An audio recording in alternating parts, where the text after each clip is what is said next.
Welcome to my personal finance series, where every week I share my portfolio and all of my investments with you. My name's Justin, I'm 26 years old, I've been investing for 8 years now, trading options for 4, and I think we're coming up on a once-in-a-generation investment opportunity. Every Monday and Friday, tune in to see my options plays and how I plan to hit well over $1 million before 2030.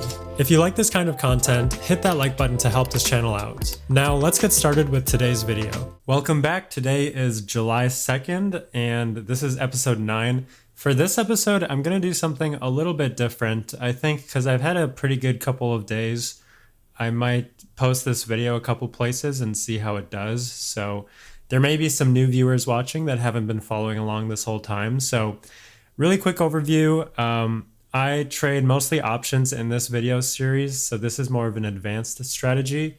If you're new to investing, my one recommendation is to learn how to dollar cost average into an index fund. I have a couple other videos planned that will be a little bit more formal than this kind of series where I'm just spitballing in front of a microphone. But the purpose of this series is so that I can share how I trade my investments with full transparency. Like personally, I hate when I see somebody try to paywall like how to make money from the stock market, because realistically all of that information should be available online for free. And so anyway, if you're brand new to investing, if you've never seen me or heard me before, my one piece of advice is to dollar cost average into an index fund. When you invest, you have to make sure that you invest only what you can afford to lose. Even though we're not planning to lose our money, there's always the chance that something terrible could happen in the stock market. So make sure that you put in just enough that you can afford to lose, but also enough that makes a difference in your life. One thing that I learned when I started investing is if you only start with, let's say, $100 and you have one of the best years of all time and you 5x your money and you only have $500 now, to some people that might be a lot of money, but to other people that might be like a fraction of 1 month's rent or something like that. Okay, so let's see here. So overall, I had a pretty good run in 2020, and I believe that I can replicate that much better in 2024 and 2025. So when I started investing in 2020, that was when COVID was going on, and there was a lot of, I guess you could say like fire sales for different stocks. Everything crashed at the same time. And it was pretty easy to make money if you just bought literally anything and didn't sell it. But I bought a lot of options for Tesla, and I ended up selling them a little bit early, but I still ended up making about $45,000 from when I started knowing nothing. The reason I share that is because I believe that anybody can learn how to invest as long as you have a good work ethic and you're generally okay with numbers. So now this year we're up $42,000 approximately. It's bouncing a lot. My primary strategy for this advanced strategy is to buy out of the money call options on the best companies that I can think of. And right now there's only one, and that's Tesla. So the reason why is because Tesla is pretty much the only player in the whole, I don't know if you want to call it the AI space, that's building real world AI with full self-driving and with their Optimus robot.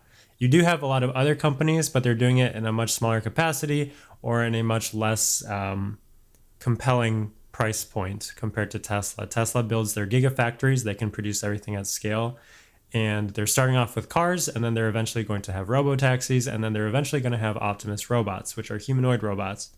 So my number one company in the world is Tesla. And so what I do is I take out of the money call options. So if you're not familiar with options, basically an option is a leveraged position. So a stock is something that just gives you a little bit of skin in the game, whereas option is like a leveraged version. It's like on steroids. So if I put in, let's say $100 in stocks and $100 in options, the options $100 is going to be much more volatile. So it's going to go up and down much faster than the $100 in stocks would. So when I say 100% to 200% out of the money call options, basically what I'm saying is pick the best company in the world, pick a strike price that's at least 1 or 2x what it is right now. So for example, Tesla is 226. My call option prices, strike prices are 300, 420, 480, and 510.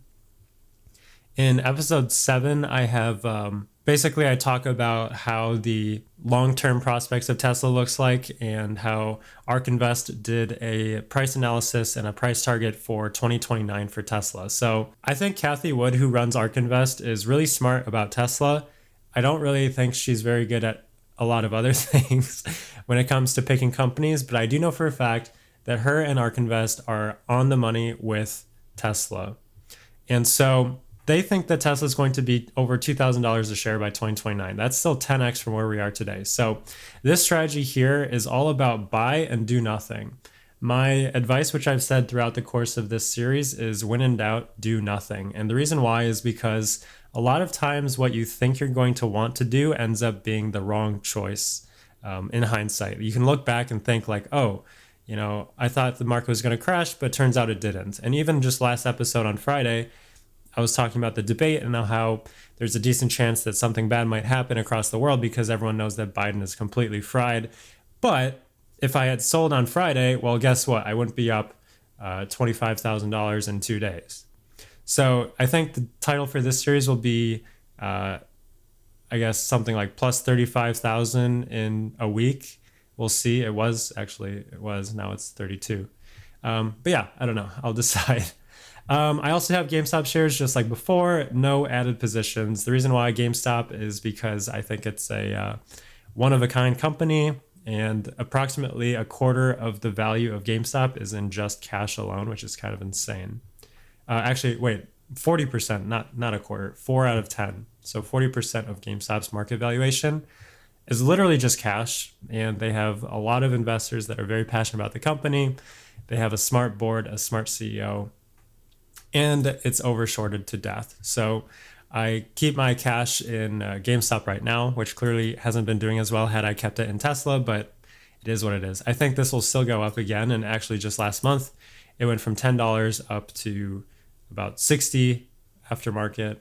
And then it went back down to, it went back down to 20, and then it went back up to like 50, and then it just keeps going back up and down. So we'll see if I can swing trade this for a little bit of extra cash, but I generally keep a little bit of cash on the side so that if something bad happens, I have the ammo or the gunpowder to deploy for some good fire sale prices, just like when I started in COVID times. Okay, so if you're not familiar, this is a stock chart. Basically, this graphs how the stock price is doing over history, and this is Tesla stock chart. And I have my x-axis set to a weekly time interval, so I can look back pretty far in time here.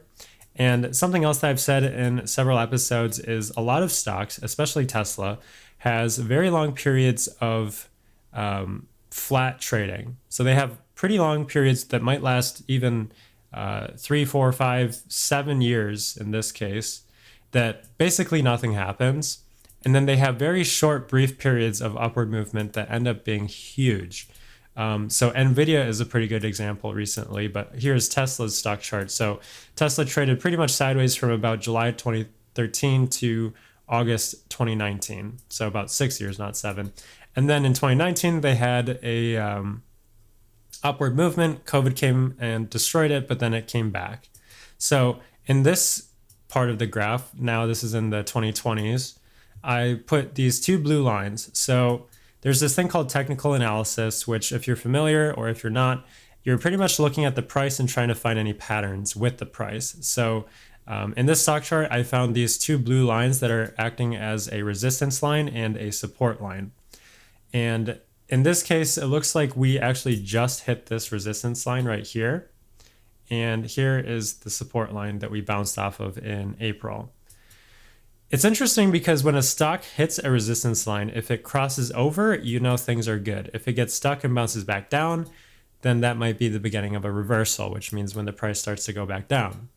In this case, this technical pattern is called a falling wedge, which is a bullish pattern actually. So when a stock goes up, starts trading in a smaller and smaller downward kind of like cone shape, and then starts going back up again. If we break through from here, we could go very, very high. I don't think it's going to happen immediately, actually, but I think there's a decent chance we could be at least around $400 by middle of next year.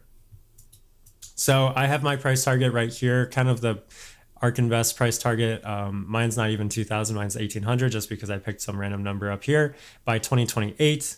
So I think that eventually Tesla stock price will go up. The reason why I use call options is because call options make it so that the amount of dollars that I can put in can get me far more than what stock would.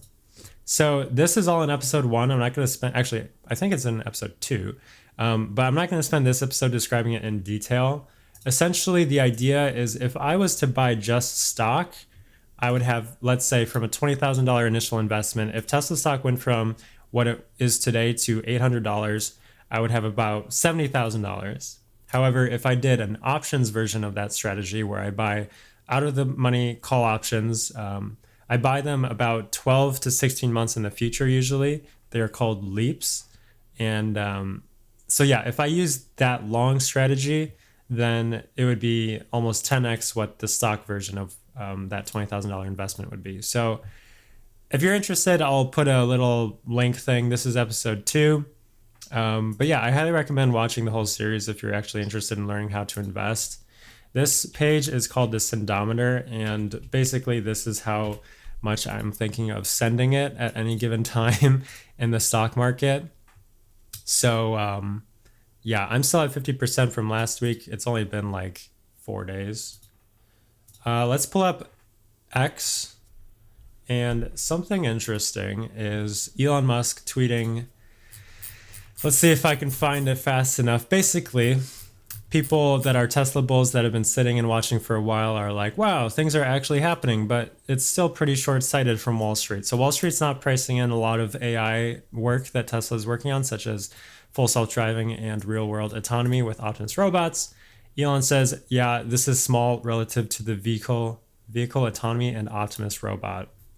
He also says shortly after, so this guy posts a lot about Tesla. He says, yeah.